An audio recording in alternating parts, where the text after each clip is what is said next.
Aujourd'hui, nous allons parler du racisme dans le football.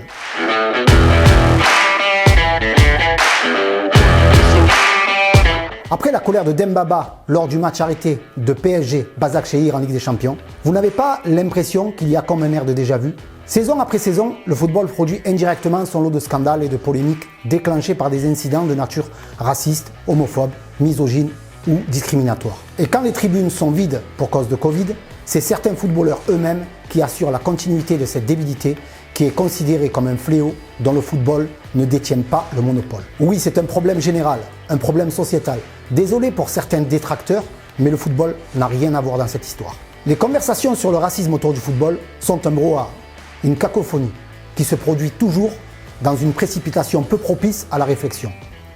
Ce n'est certainement pas avec un bref édito de ma part qu'on pourra éradiquer le problème. Et ce n'est pas avec 10 000 pouces bleus et 100 000 vues sur YouTube qu'on va procéder à un quelconque changement. Mais il est d'autant plus appréciable qu'on en débatte et surtout qu'on en prenne conscience, au lieu de constamment s'indigner. Attention, c'est une bonne chose de s'indigner, même si le seul point sur lequel tout le monde semble s'accorder est que le racisme est intolérable, que le racisme n'a rien à faire sur un terrain de football, et même tout simplement dans notre société.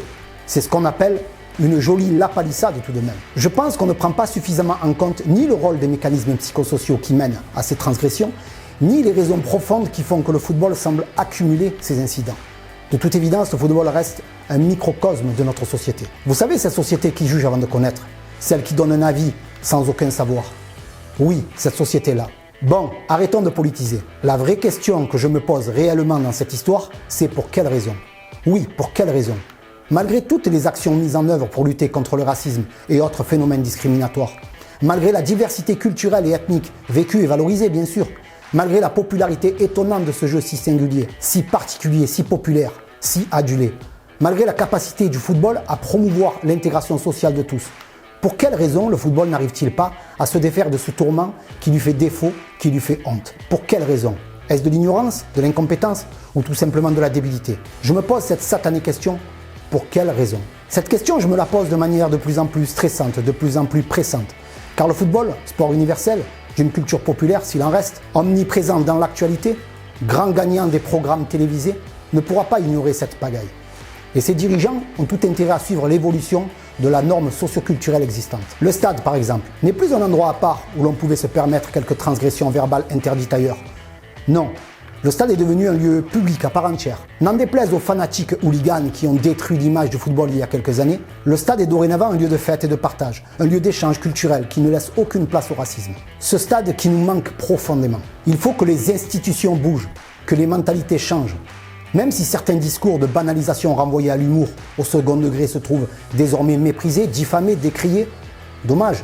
L'humour et le second degré restent les seules choses qu'on pourrait accepter. On pourrait alors s'interroger non seulement sur le racisme impulsif, un racisme qui fait surface dans le feu de l'action, mais aussi sur le racisme institutionnel ou systémique, qui pour ma part est bien plus grave, bien plus dangereux. Bref, nous sommes tous plus ou moins des héritiers d'une longue histoire et de traditions ancrées dans les habitudes et les comportements débiles de chacun. Il faudra tenir compte de ces mécanismes, essayer de bien comprendre leur fonctionnement avant de formuler des recommandations à l'intention des différents acteurs impliqués. N'est-ce pas, monsieur Neymar ? Vous qui êtes très mal placé pour quitter le terrain de jeu. Voilà, je pense que la seule indignation de notre part ne suffira pas.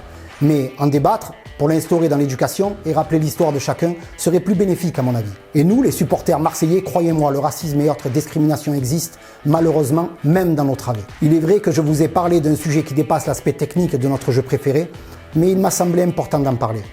Au fait, monsieur Noël Le Graët, vous ne pourrez plus dire que le racisme n'existe pas dans le football. Merci, c'est tout pour moi. Vive le football et allez l'OM. Ça vous va comme ça, monsieur? Parfait. Ouais.